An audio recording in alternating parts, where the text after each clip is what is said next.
afternoon we're having a bit of, Lewis and I having a bit of a play. One with a tractor and the plough, and two, you know, brushing up on techniques about ploughing and things like that. So it's just a bit of fun.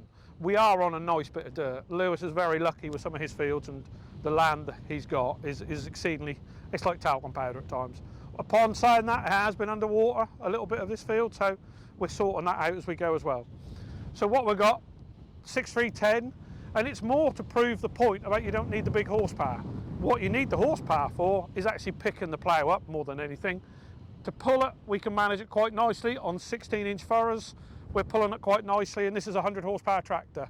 We're on 16.9 tyres, so not awful, sorry, 14.9, so they're 380s, so they're even narrower. So not a real wide tyre, but on going like this, it's perfect. And we're not making a big imprint in the furrow wall as well, which is good. I have to say I do quite like this plough, apart from the fact it's an auto reset, which we don't need, but it does then make the plough very long and quite a lot heavier. So what we've had to do is run the top link in the top hole on the tractor to get max lift out of this small tractor. But that's mainly because of the length of the plough, not necessarily the weight, but the length of it. So that each furrow is a good 2 foot from where it would normally be, backwards if you like. But upon saying that, nice bit of plough, nice simple straightforward plough. What we got is we've got some maize skimmers on the front here, and then the big green bit here, if you can see that, is actually the spring reset. So, but that works quite nicely. Currently running at 16-inch furrows on the guide here, and this tractor is working it nicely. What Lewis should have done, I hope he has, before we left the yard, was check the tyres for pressure, because that can be the obvious thing when you're in the furrow and things aren't level, is a tyre pressure down. Also, he's loosened off the sway bars. You shouldn't need sway bars if the plough is set correctly. They should be loose, not slapping about, but at least loose so the plough can move where it wants.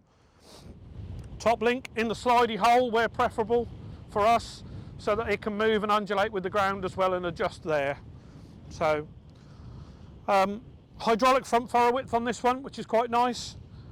Normally you don't need to adjust it when you're running, but obviously if you adjust the plough width, as in go up to 18-inch furrows on this plough, you do then have to change the front furrow width to match.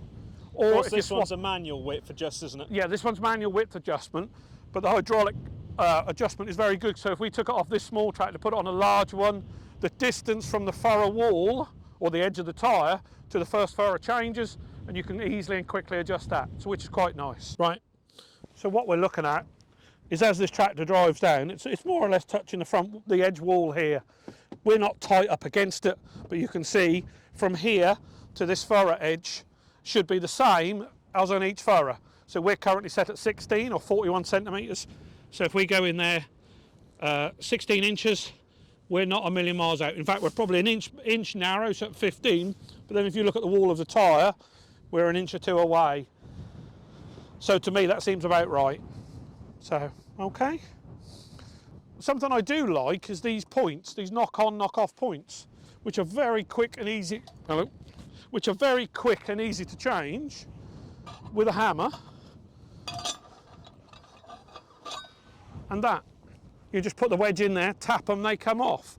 But they do wear exceedingly well. I was rather surprised when we're over on the tulip land, on the sandy land, these last 3 times longer than the standard point for us, which I was quite surprised by. And it's quite nice having the spanners held on the plough as well. Nice little feature. So obviously we've got the 4 furrow here. Now these bodies I think are a number 28. Now the differences between the earlier breasts is these are a bit longer, so they're not so stunt, so they turn it over in a longer profile and it's somewhat easier to pull. We think it's probably true because we're on a small tractor and we're walking away with this quite happily. So the shorter it is and the quicker it turns over, the more like a bulldozer blade it becomes. But with it being a longer body, it turns it over slower and easier, and there's a lot better flowing. And especially on soils like this, it just folds it over and it doesn't get as much compaction and sticking on the breast as you would with a shorter breast. When you're on a short breast, it's really pushing it onto it, where this is pushing it along. So for that, I do like these bodies. They're very good. I think they also do them in a slat as well. for like blackland and things like that as well. Something all we've noticed with this plough is having the discs in, you can see how neat and tidy the furrow edge is, which isn't a great deal of benefit most of the time, apart from it does then plough a lot smoother. You're not bumping over the bits which are falling in. Also, it's a lot tidier as far as folding the material in. It's a lot neater cut.